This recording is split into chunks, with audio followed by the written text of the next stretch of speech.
सैकड़ों रामायण हैं, रामायण शतकोटि अपारा। उसमें एक रामायण है अध्यात्म रामायण, है तो छोटी सी पर बड़ी महत्वपूर्ण सार गर्भित है। उसमें बड़ा सुंदर प्रसंग आता है कि राम राज्य की जब स्थापना हो गई, हनुमान जी ने राम जी के चरणों में प्रणाम किया और फिर राम राज्य होने के बाद हनुमान जी कहते हैं प्रभु अब बताइए आप कौन हैं। तो राम जी मुस्कुराए। अब हनुमान जी साधारण नहीं हैं, ज्ञानी नाम अग्रगण्य हैं। उन्होंने प्रश्न कब किया है? जब राम राज्य हो चुका है, जबकि कितने समय से उनके साथ में लगे हो गए हैं। और आज प्रश्न किया है हनुमान जी ने कि आप कौन हैं। प्रभु अपना परिचय मुझे कराइए। अब आपसे कोई सीधा सीधा कहे कि आप कौन हैं, बिल्कुल अपरिचित व्यक्ति, तो क्या आप अपनी विशेषताओं को अपने मुख से बताओगे? और यह बताओगे भी तो क्या उसमें शोभा होगी? और बताओगे भी तो कितनी सीमा तक बताओगे? संकोच में जो बहुत आवश्यक है संकेत में कह दोगे, विस्तार से तो नहीं बता सकते अपने गणों को, अपने गुण गणों को। दूसरा व्यक्ति ही आपके व्यक्तित्व को, आपकी महिमा को, आपकी उदारता को, आपकी विशेषताओं को विस्तार से बता सकता है। तो जब राम जी से ही डायरेक्ट प्रश्न किया तो राम जी बड़े संकोच में पड़ गए, मैं क्या बताऊं। तब उन्होंने किशोरी जी की ओर देखा। वामांकारूढ़ सीता मुख कमल मिलल्लोचनम नीरदाभम। बाईं ओर विराजमान किशोरी जी की ओर भगवान ने नेत्रों से संकेत दिया कि देवी जी मैं क्या बताऊं, आप ही बताओ। और उस समय किशोरी जी राम जी के दिव्य स्वरूप का वर्णन करती हैं और हनुमंत लाल जी श्रोता बन के विराजमान होते हैं। राम कथा किशोरी जी की वाणी से गाई जाती है, हनुमान जी श्रोता बन करके सुनते हैं। और उस समय अद्भुत वर्णन किया, रामम विद्धि परम ब्रह्म सच्चिदानंद विग्रहम। यह अध्यात्म रामायण का वर्णन है। उस ब्रह्म तत्व का, पूर्ण ब्रह्म जो सगुण साकार स्वरूप में प्रकट हो गए हैं श्री रामभद्र के रूप में, ये किशोरी जी ने वर्णन किया है।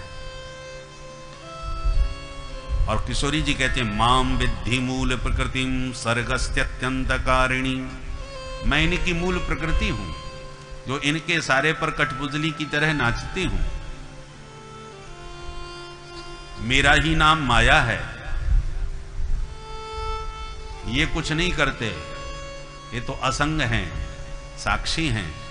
इनका रुख देख करके सारा काम मैं करती हूं। ये सारा संसार बनाना, इसको चलाना, अंत में सबको समाप्त करके प्रलय कर देना, ये सब काम मेरा है।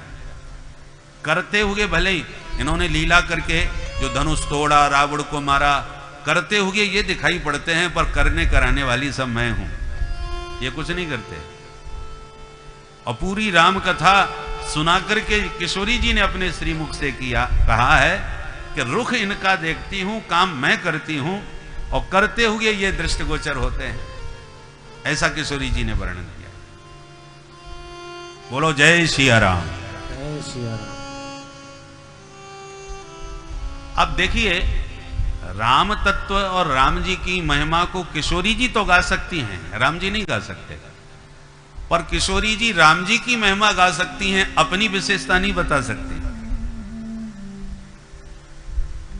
किशोरी जी ने जो संकेत में अपने विषय में कहा कि मैं सब करती हूं, संसार का सृजन आदि, उसी शक्ति का स्मरण करके गोस्वामी जी रामचरितमानस में मंगलाचरण करके किशोरी जी का ध्यान करते हैं।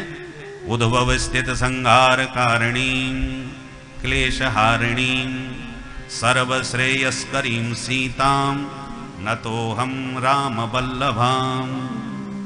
राम वल्लभाम सीताम न तोस्मि। राम जी की वल्लभा प्राण प्रिया किशोरी जी को मैं प्रणाम करता हूं। कैसी हैं किशोरी जी? उद्भव स्थिति संहार कारिणी, संसार का उद्भव करने वाली, संसार को जन्म देने वाली, स्थिति संसार का संतुलन व्यवस्था सब बनाने वाली, प्रबंधन करने वाली, और संहार कारिणी अंत में प्रलय करने वाली भी वही भगवान की शक्ति देवी जानकी जी है। न तो हम राम वल्लभा। इसलिए मनु शत्रुपा ने जब वरदान मांगा कि चाहूं तुम्हें समान सुत, सीताराम जी प्रकट हुए थे नैमिषारण्य में मनु शत्रुपा के तप से, और जब कहा कि प्रभु मैं आप जैसा बेटा चाहता हूं, तो प्रभु मुस्कुरा के बोले हमको ही मांग रहे हो, हम जैसा बेटा पालोगे तो फिर हमारे लिए बहू कहां ढूंढने जाओगे, इसलिए हम अकेले थोड़ी आएंगे, जुगल जोड़ी से आएंगे। और भगवान ने अपनी तरफ से कह दिया, आदि सृष्टि जह जग उपजाया, सो अवतरह मोर यह माया।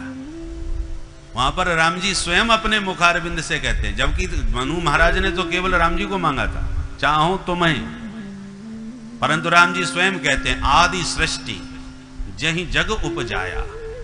जिसने सृष्टि के आदि में सारे संसार का सृजन किया, वो मेरी जो शक्ति है जिसका नाम माया है, सो अवतरह मोर यह माया। मेरे पास में ये जो मेरी माया शक्ति खड़ी है, ये भी मेरे साथ में प्रकट होंगी, तभी जुगल जोड़ी से लीला का आनंद मिलेगा। तो ये भगवान की शक्ति है, आह्लादनी शक्ति। किंतु राम जी की महिमा जानकी जी गा सकती हैं, परंतु जानकी जी अपनी महिमा अपने मुख से नहीं गा सकती। परंतु हनुमंत लाल जी से कोई कहे कि हमें प्रभु के गुण सुनाओ, तो वो किशोरी जी की कृपा का भी वर्णन खुल करके करेंगे, किशोरी जी की महिमा भी गाएंगे और राम जी की महिमा का वर्णन करेंगे। पर वो सीताराम जी की महिमा गा सकते हैं, अपनी विशेषता नहीं बताएंगे। परम संत हैं, महात्मा हैं, वो अपनी महिमा कैसे गाएंगे? इसलिए सत्संग में संतों के द्वारा, आचार्यों के द्वारा, महापुरुषों के द्वारा जब आप सत्संग करते हैं, कथा वार्ता सुनते हैं, तो वे भक्तों की भी महिमा गाते हैं। हनुमंत लाल जी जैसे परम भागवतों की महिमा भी गाते हैं, सीताराम जी की भी महिमा गाते हैं, राधे श्याम जी की भी महिमा गाते हैं, और भगवान के जितने अवतार हुए हैं 2400 अवतारों की महिमा गाते हैं। तो उन समस्त महिमाओं को श्रवण किए बिना भगवान की दिव्य अनंत जो गुण हैं वो कैसे प्रकट होंगे? इसलिए प्रथम सुने भागवत। भागवत में 2400 अवतारों का वर्णन है, पहले उसको सुनो ताकि भगवान की विशेषताओं का बोध हो कि भगवान कैसे अकारण करण करुणा वरुणालय हैं।